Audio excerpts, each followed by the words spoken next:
नमस्कार, मेरा नाम सुमन कार और आपका स्वागत है स्टडी फॉर आईक्यू में। Study smart not hard. चलिए आज बात करते हैं भूटान देश के राजतंत्र, इकोनॉमी, वहाँ के लोग, संस्कृति और 10 इम्पोर्टेंट फैक्ट्स जो आपको चौंका देगा।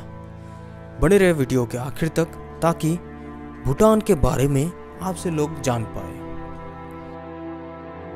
भूटान का राजतंत्र हिमालय पर बसा दक्षिण एशिया का एक छोटा और महत्वपूर्ण देश है। ये चीन और भारत के बीच स्थित भूमि आबद्ध देश है। इस देश का स्थानीय नाम द्रुग्युल है, जिसका अर्थ होता है अच्छदहा का देश। ये देश मुख्यतः पहाड़ी है और केवल दक्षिणी भाग में थोड़ी सी समतल भूमि पाई जाती है। भूटान का धरातल विश्व के सबसे ऊबड़ खाबड़ धरातलों में से एक है, जो 100 किलोमीटर की दूरी के बीच में 150 से 7000 मीटर की ऊंचाई पाई जाती है। भूटान पहले भारत, पाकिस्तान, बांग्लादेश तथा मालदीव से कोई एंट्री टैक्स नहीं लेता था, पर अब लेना शुरू कर दिया है। कुछ लोगों के अनुसार भूटान संस्कृत के शब्द भू उत्थान से बना है, जिसका अर्थ है ऊंची भूमि। कुछ के अनुसार ये भेट अंत यानी तिब्बत का अंत का बिगड़ा रूप है।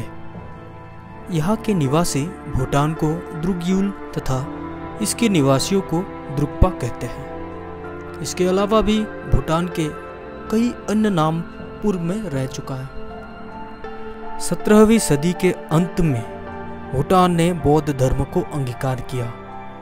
1865 में ब्रिटेन और भूटान के बीच सिंचुला संधि पर हस्ताक्षर हुआ, जिसके तहत भूटान के सीमावर्ती कुछ भूभाग के बदले कुछ वार्षिक अनुदान के करार किया गया।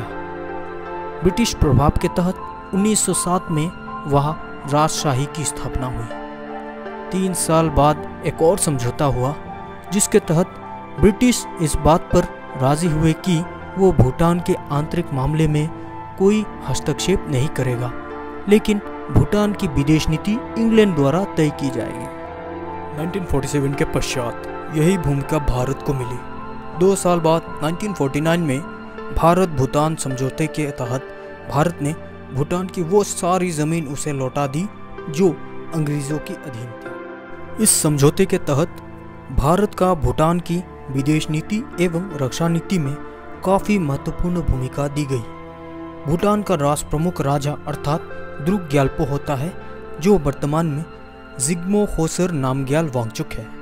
हालांकि ये पद वंशानुगत है, लेकिन भूटान के संसद शोगडू के 2/3 बहुमत द्वारा हटाया जा सकता है।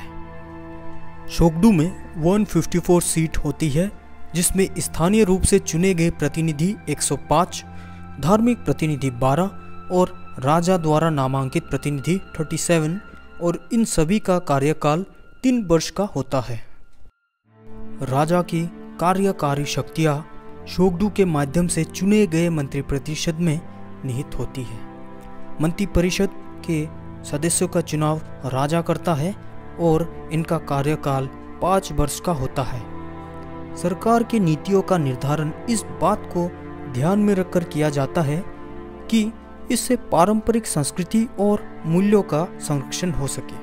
हालांकि भूटान में रहने वाले नेपाली मूल के अल्पसंख्यक समुदाय में कुछ असंतोष है, जो अपने संस्कृति पर भूटानी संस्कृति लादे जाने के खिलाफ है।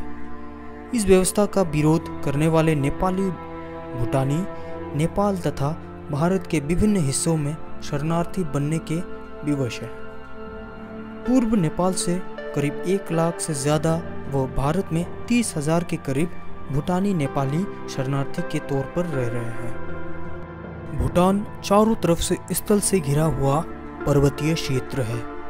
उत्तर में पर्वतों की चोटियाँ कहीं कहीं 7000 मीटर से भी ऊंची है। सबसे ऊंची चोटी कुला कंगारी, जो 7553 मीटर है। देश का दक्षिणी हिस्सा अपेक्षाकृत कम ऊंचा है और यहाँ कई उपजाऊ और सघन घाटियाँ हैं, जो ब्रह्मपुत्र के घाटी से मिलती है।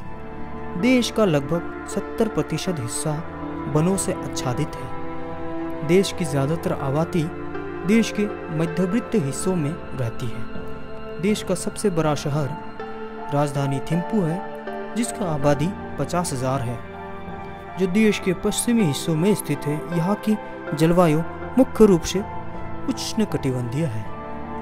भूटान दुनिया के उन कुछ देशों में से है जो खुद को शेष संसार से अलग रखता चला आ रहा है और आज भी काफ़ी हद तक यहाँ विदेशियों का प्रवेश नियंत्रित है। विदेश की ज़्यादातर आबादी छोटे गांव में रहती। वर्तमान में भारत सरकार यहाँ विकास की बहुत सी परियोजनाएं चला रही है।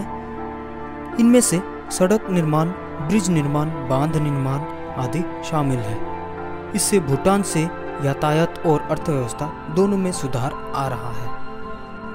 अगर आप भूटान को एक्सप्लोर करना चाहते हैं तो कृपया इस इंफॉर्मेशन को गार्ड बांध लें, नहीं तो जयगांव के एंट्री गेट में आपको भूटान में जाने नहीं दिया जाएगा। अगर आपके पास वोटर आईडी, इंडियन पासपोर्ट या आपकी उम्र अगर 18 साल के नीचे है तो आपका बर्थ सर्टिफिकेट नहीं है तो। And if you are from third countries then you must have passport and visa. Every day there are thousands of tourists return from the entry gate without valid documents. Instead of voter ID, birth certificate, passport, no other documents are valid. Bhutan में आपका यात्रा मंगलमय हो। ऐसे ही informative videos को देखने के लिए चैनल को सब्सक्राइब कर दें और दोस्तों के साथ भी शेयर कर दें ताकि वो लोग भी मोटिवेटेड और सतर्क रह सकें।